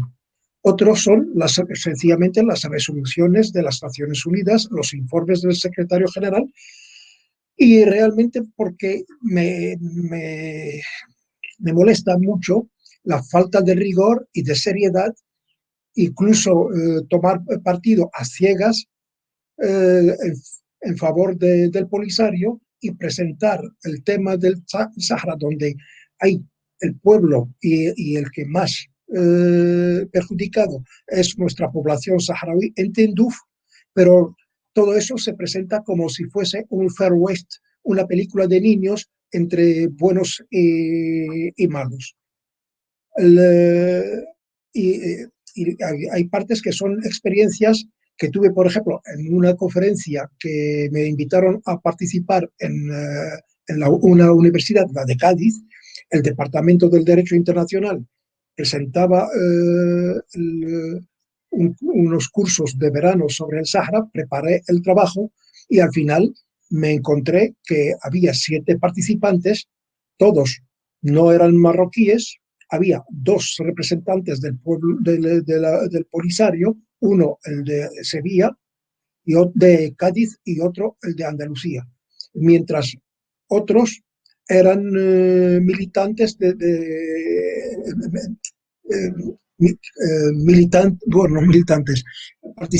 activistas activistas pro Polisario.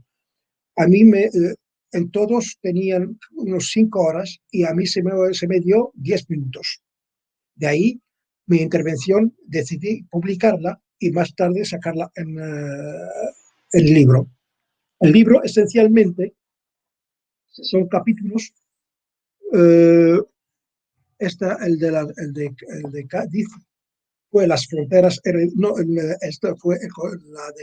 las fronteras heredadas del colonialismo, la presenté en la IUN, es donde conocí a José María Lizundia, y en ella trataba como el tema vemos todavía las fronteras coloniales establecidas por el colonialismo francés y español en un reparto conforme a un acuerdo secreto de 1904, y ya el que sea un acuerdo secreto deja mucho que desear, y que todavía seguimos viéndolas en los mapas bajo pretexto que el conflicto todavía no se ha resuelto.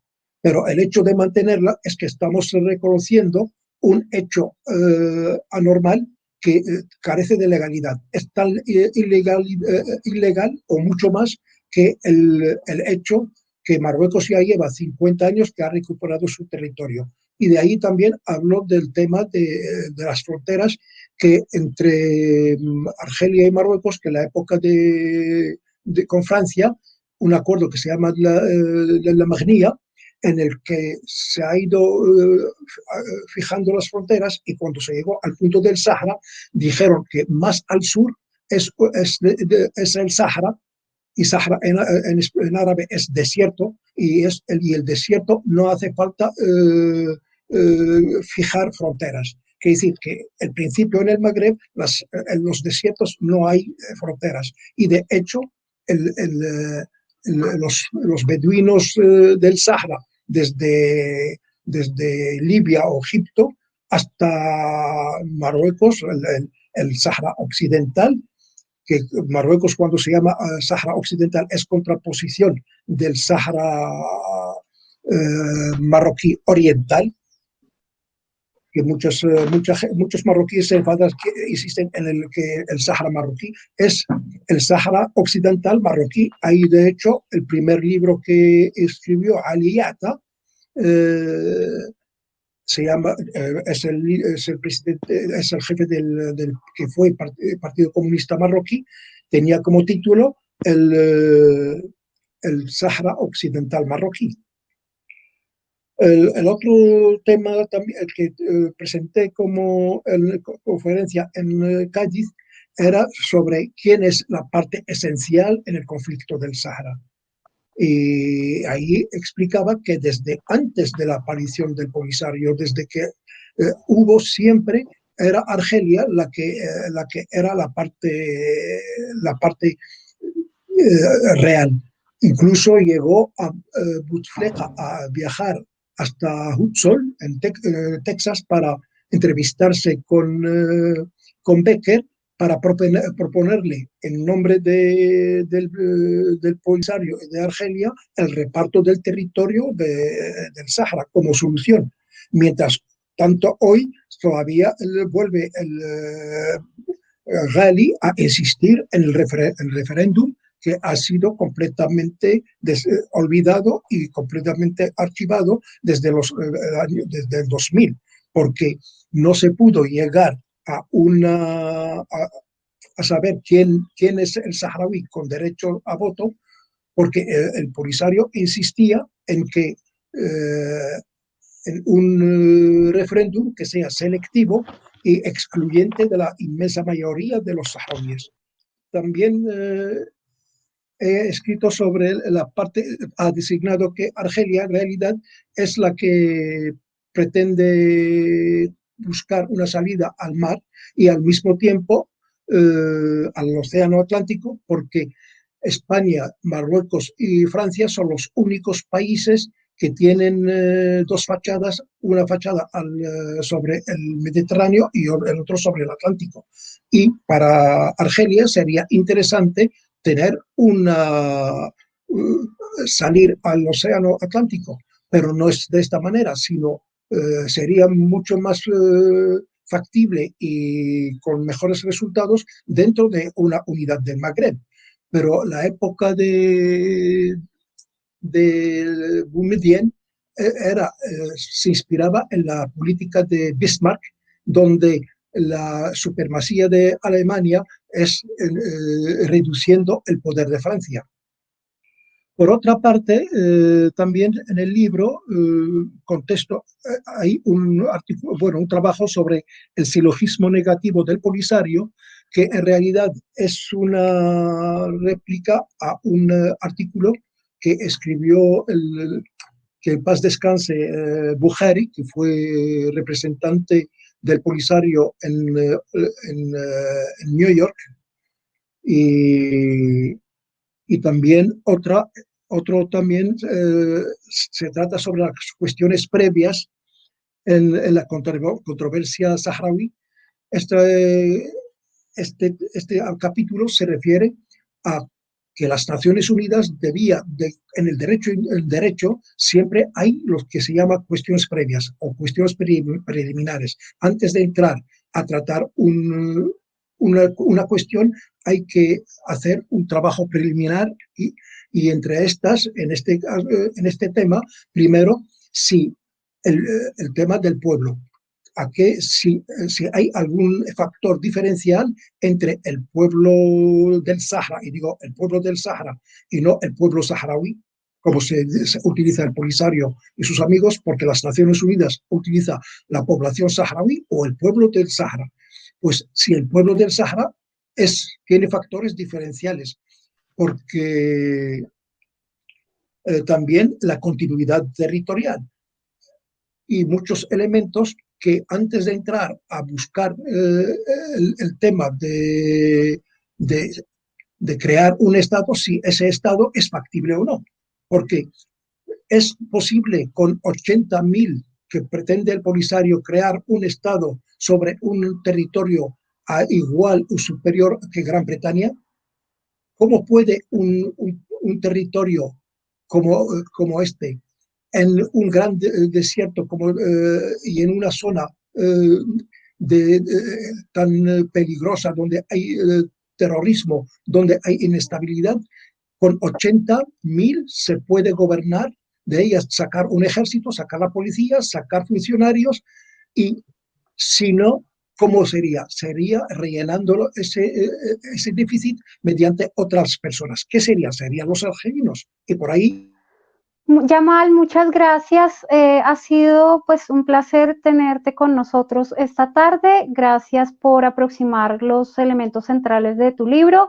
Yo he aprendido mucho contigo, eres un gran experto sobre este tema, y cualquier persona que esté interesada en entender y en profundizar sobre elementos históricos y jurídicos y geopolíticos de la controversia norteafricana de esta disputa territorial del Sahara Occidental, pues no dude en leer el libro de Yamal Bejbal, que seguramente le aportará grandes elementos para una mejor comprensión. Yamal, muchas gracias. Gracias a todos nuestros invitados el día de hoy, a los analistas que nos acompañaron en la primera parte del programa, a nuestros escritores que aproximaron sus lecturas, sus libros, sus obras, para tratar de entender diferentes aspectos de este contencioso. Nos vemos en nuestro próximo programa, que está dedicado a Tánger y a la literatura, o a Tánger en la literatura.